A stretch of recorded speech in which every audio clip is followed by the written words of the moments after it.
تحدد 30 يوم و30 تصميم مختلف اليوم التامن. ومعانا النهارده فكرة التصميم الجديدة بالشكل اللي قدامك ده، اللي هو التطبيق تاكسي. كنا عايزين نوصل اللي احنا معاك في كل مكان وفي أي حتة.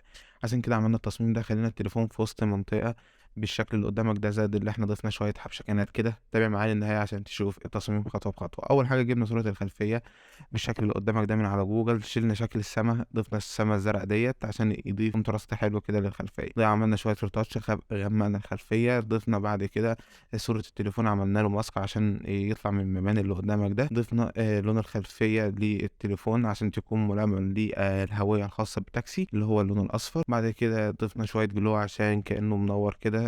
ضفنا ظل علشان يبقى في حتة منورة وحتة فيها ظل.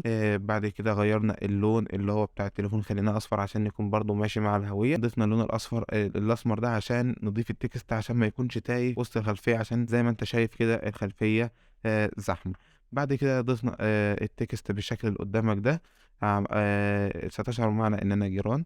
بعد كده ضفنا المربع ده عشان يشد عين المشاهد. بعد كده ضفنا بقى شوية الايقونات الخاصة بالموقع والكلام ده كله. وضفنا شوية جلو على ايقونة الموقع اللي قدامك ده. معانا برضو فكرة تصميم تانية حبينا نعملها، اللي هو ان العربية بتكون معقمة قبل ما بتركب، تكون متعقمة ومغسولة كل حاجة تمام التمام زي الفل فيها كده. التصميم اللي احنا عملناه، تعال نشوف عملناه ازاي. اول حاجة جبنا صورة الخلفية ديت من فريبك عادي. ضفنا شوية بس افكتات بسيطة، غمقنا الخلفية. بعد كده شلنا الكلام اللي موجود ده وضفنا الكلام اللي احنا محتاجينه عشان يكون سايح في الأرضية، عشان ندي برضه نفس الافكت اللي كان موجود. ضفنا العربية بالشكل اللي قدامك ده. غيرنا بس شوية حاجات فيها، اللي هو اللون. ضفنا هنا اللوجو الخاص بتاكسي.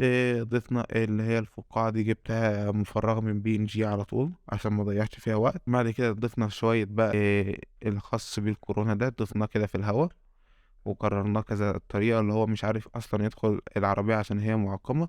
وده كده بس الشكل النهائي بتاع التصميم. ولو عندك أي استفسار أو أي حاجة ممكن تكتبها لي تحت في التعليقات. وبرضه ما تنساش تقول لي رأيك في التصميمات بتاعت الخاصة بتاعت النهاردة. ولو حابب تشوف باقي التصميمات الخاصة بيا، أسيب لك تحت الرابط البيهانس بتاعي عليه كل التصميمات الخاصة بيا. ممكن تدخل وتقول لي رأيك برضه. ولو حابب تتواصل معايا عشان أعمل لك تصميم أو محتاج أي مساعدة، ممكن تخش على الانستجرام أو الواتس. هتلاقي كل ده في البايو الخاص بيا. بكده وصلنا لنهاية الفيديو. ما تنساش تقول لي رأيك تحت في التعليقات. سلام.